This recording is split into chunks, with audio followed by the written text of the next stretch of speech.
केंद्र सरकार की ओर से एनसीईआरटी के सिलेबस में बदलाव किए जाने का हिमाचल प्रदेश के लोक निर्माण मंत्री विक्रमादित्य सिंह ने विरोध किया है। विक्रमादित्य सिंह ने कहा कि केंद्र सरकार सिलेबस के साथ छेड़छाड़ करने का काम कर रही है।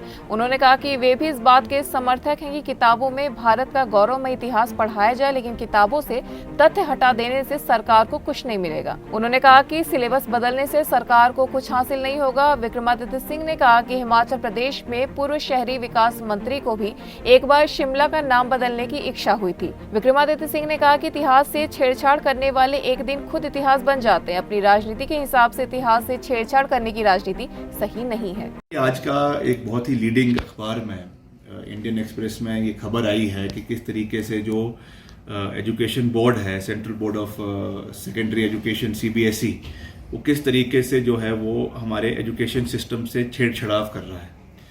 मैं इस हक में भी हूँ कि जो हमारा गौरव में इतिहास है, हमारा कल्चर है, हमारा हज़ारों साल पुराना हमारा इतिहास है, उसको दिखाया जाना चाहिए, उसको इतिहास में पढ़ाया जाना चाहिए, उसमें कोई दो राय नहीं है। हम उसके पूरे समर्थन में हैं। मगर जो इवेंट्स हुए हुए हैं, आप उनको इतिहास से मिटा दें, आप उनको टेक्स्ट बुक से मिटा दें, इससे वो चीज़ें बदलने वाली नहीं हैं। ये एक कड़वा सत्य है कि भारत के तत्कालीन गृह मंत्री स्वर्गीय सरदार पटेल ने RSS को बैन किया था। ये सत्य है। ये कितनी भी कोशिश कर ले उस सत्य को मिटाने की, ये कितनी भी कोशिश कर ले उसको टेक्स्ट बुक से हटाने की, मगर जो इतिहास है वो रहेगा। तो इसलिए मैं यही कहना चाहता हूँ कि इस तरीके से इतिहास से छेड़छाड़ करने वाले आने वाले समय में खुद इतिहास बन जाते हैं। इसलिए इस तरीके के उनको कार्य करने की आवश्यकता नहीं है। और हिमाचल में भी ये चीज़ें समय समय पर करने का प्रयास किया गया था।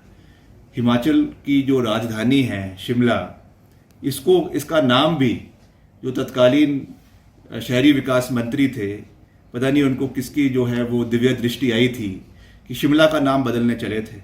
आज जो है मैं कोई इस पर टीका टिप्पणी नहीं करना चाहूँगा, मगर जिस तरीके से नाम बदलने की प्रथा देश में चली हुई है, उसको शिमला में भी लाने की कोशिश कर रहे थे। ये भी बहुत दुर्भाग्यपूर्ण है। जो हमारा इतिहास है, जो हमारा सदियों से चलता हुआ इतिहास है, उसको हमें संजो कर रखना है।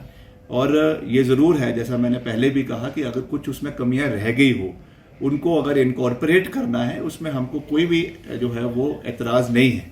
मगर अपने राजनीतिक दृष्टिकोण के हिसाब से अगर आप इतिहास को बदलने की कोशिश करेंगे तो ये हमारे देश के भविष्य के लिए कोई शुभ संकेत नहीं है। इसके अलावा न्यूज़ डेस्क, N1 लाइव।